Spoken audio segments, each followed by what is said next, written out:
Title: I walked confidently into the bedroom and immediately grabbed the cheating wife's lover by the hair. He turned and tried to strike, but I dodged and knocked him out with a counterpunch. Then I took his phone from his pants and called his wife. Your husband was caught red-handed in bed with a married woman. The knockout. I wasn't supposed to be home. A canceled meeting had landed me back 2 hours earlier than expected. No big dramatic entrance, just the sound of my keys hitting the kitchen counter and the quiet creak of the front door closing behind me. But the house felt different, not quiet, too quiet. I moved down the hall, my footsteps silent against the hardwood. Then I heard it, soft moaning, unmistakable. Low voices, laughter, the sound of a bed creaking under movement that had nothing to do with sleep. My jaw clenched, my stomach turned, but I didn't hesitate. I stepped into the bedroom, and there they were.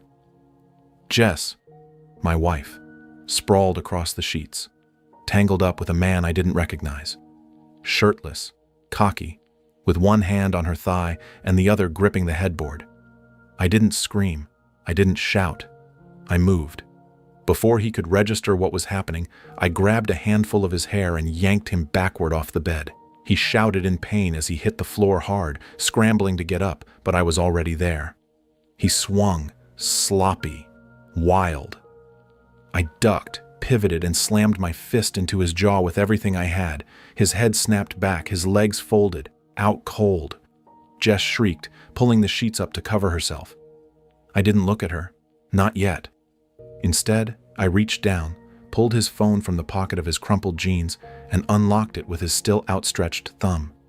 Contacts, favorites. There she was. Mel Wifeheart. I hit call. She answered on the third ring. Hey, babe, did you forget? This isn't your husband, I said flatly. This is the man you married, yes, but not the man you thought you married.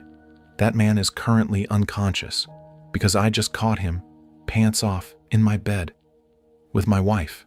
Silence. Then, what? Yeah, you might want to come get your trash. He'll be on the floor where he belongs. I hung up before she could answer. Only then did I look at Jess.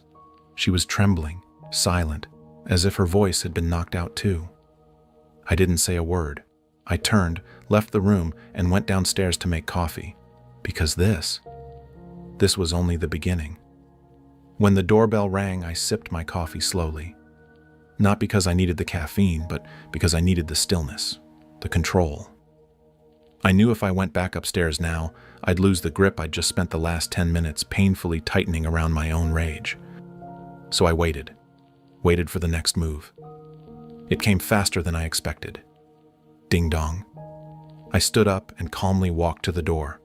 A woman stood there, mid-30s, black business skirt, keys in one hand, confusion on her face. And then, as her eyes landed on me, a flicker of something deeper, suspicion, fear. You're the one who called, she said flatly. Yeah, I nodded. You must be Melissa. She stepped inside without waiting for an invitation. Where is he? I didn't answer. I just tilted my head toward the stairs. She climbed them faster than I thought heels allowed. No hesitation. I followed slowly. Half of me didn't want to see what would happen next. The other half needed to.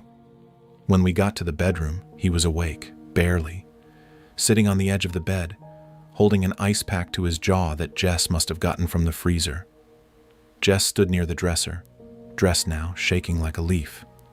Melissa didn't say anything. She looked at the man she'd shared a life with for over a decade, then at Jess, the woman who'd just shattered 2 marriages in one move. Then she laughed, quiet, bitter, like all the puzzle pieces had finally clicked into place. Slap. She hit him clean across the face, not out of rage, but out of finality. I sold my car, she said. I sold my car last month to help you cover rent for your startup. While you were in this house. He didn't speak. Jess tried. Melissa, I didn't know. You didn't know he was married? Melissa turned slowly toward her. You didn't know he had a wife who worked 60-hour weeks to keep them afloat while he played entrepreneur with strangers' beds? Jess opened her mouth, but nothing came out. Melissa turned to me now. "Thanks for calling." I figured the truth deserved an audience. She gave a single nod, then turned back to the man on the bed. "I'll send the divorce papers next week," she said, cold. "You can sign them once your jaw works again." And just like that, she left. Jess turned to me, eyes wide and glassy. "I didn't know he was married. I swear I don't care if he was married or the Pope," I said. "What you did, you planned this. You brought him into our bed, into our home. It was just a mistake. Number A mistake is forgetting an anniversary. This?" I gestured to the mess around us. "This was a decision. And I've made one too." Her voice cracked. "What do you mean?" "I'm not hitting you. I'm not yelling. I'm not throwing your stuff out the window." Pause. "But you're going to wish I had." Let the collapse begin. 3 hours after Melissa stormed out, I filed the first set of documents with my lawyer. Divorce, immediate separation, filing under adultery with provable evidence. The photos from the security camera at the front door, the screen-recorded texts from her iCloud backup, and now, statements, if needed, from both Melissa and Kyle, her spineless, mouth-breathing affair partner. My lawyer looked at me over his glasses. "This is about as airtight as it gets. You want to go nuclear?" I didn't hesitate. "No alimony. No shared property. She walks away with whatever she can carry, and I want full control of the house and all financials." He whistled. "She's gonna fight it." I smiled. "Then she's gonna lose." Back at the house, Jess sat on the couch like a ghost. She didn't even ask where I'd gone. She knew. The silence stretched long enough to make the air feel heavy. Finally, she spoke. "Are you really going through with it?" I nodded, sitting across from her. "You brought him into our bed, Jess." I made a mistake. I wasn't thinking. I didn't mean for it to go this far." "You weren't thinking?" I laughed, once. Sharp. "You sent him nudes from the bathroom while I was in the next room. You told him you loved the way he made you feel. You called him your escape. That doesn't sound like someone who wasn't thinking.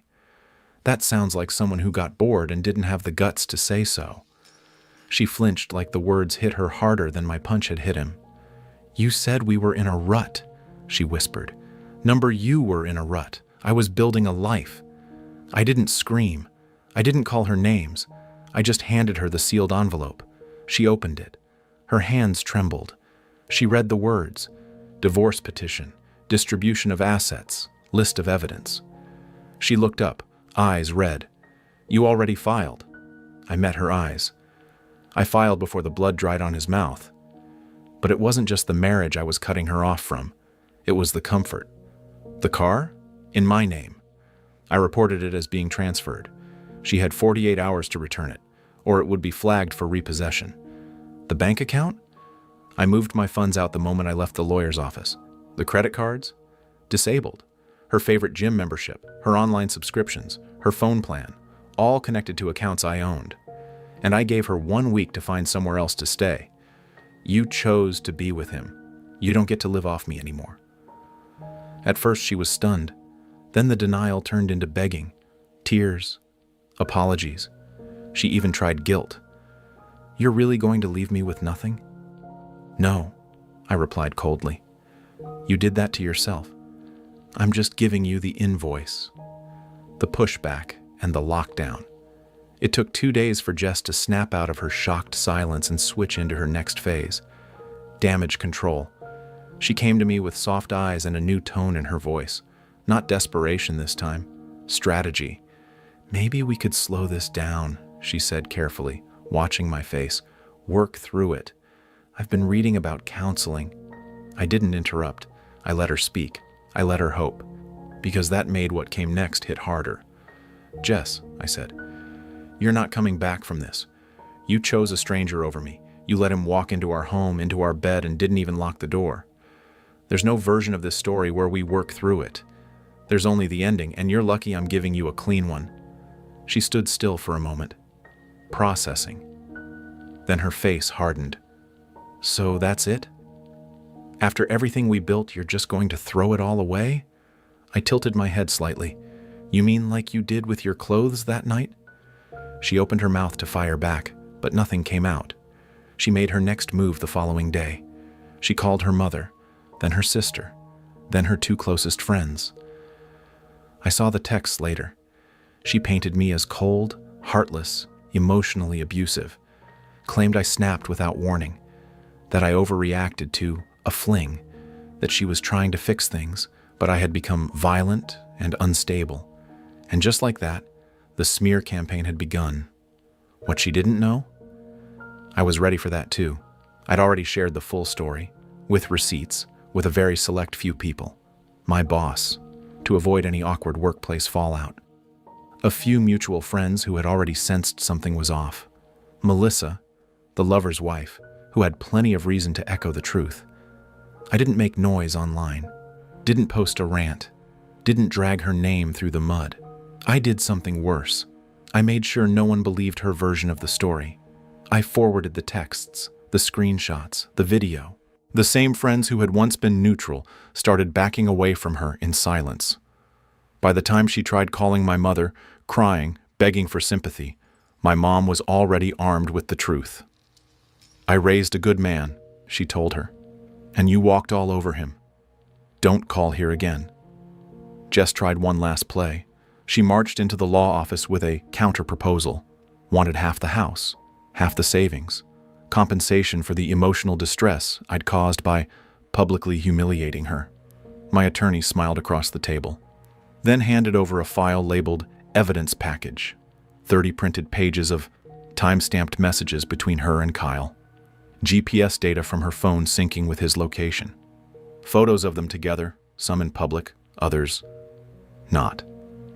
And of course, a written witness statement from Melissa. Jess didn't say a word. She just sat there staring at the folder like it had personally strangled her. If she contests the terms, my attorney said smoothly, we'll see her in court, and we'll be seeking damages for emotional fraud and reputational harm, plus attorney fees. That night, she packed what she could carry and left the house. The next morning, she signed the divorce papers. No alimony, no settlement, no payout. Just silence. And that silence was the sound of her empire crumbling. Aftermath. 3 weeks after Jess signed the divorce papers, her name was gone from everything that mattered. The deed, the utilities, the insurance policies, even the damn Netflix profile. She became a ghost in the house she once ruled. I changed the locks the next morning, not out of spite, out of closure. In the days that followed, the fallout spread like wildfire through our circles. She didn't post about it on social media, but she didn't have to. People talk, and I didn't need to say much. I just let them connect the dots. Why she lost her job? Her affair partner was a vendor we worked with, and his company promptly terminated their contract when his wife went public. Why she moved into a small rental in a different part of town. Why her friends slowly stopped answering her messages. No fights, no scandals, just the long, cold drip of consequences. I didn't date right away. I focused on the gym, on work, on sleeping through the night without wondering if the person lying next to me had already betrayed me. I saw a therapist, talked through the guilt I didn't expect to feel. Not guilt for what I'd done, but guilt for letting her get away with it for as long as I did. That was the hardest part, how blind I'd been, but I wasn't blind anymore. Months later, a mutual friend bumped into her at a grocery store. She looked tired, hollow, still trying to play the victim to anyone who'd listen, but no one was listening anymore. Her ex-lover left her a week after the divorce was final. Apparently didn't like the baggage. She tried reaching out once. A text. I miss you. I made a mistake. Can we talk? I didn't reply. I just archived the message and smiled. And that was the real revenge. Not the knockout, not the cold legal win, not even the public exposure.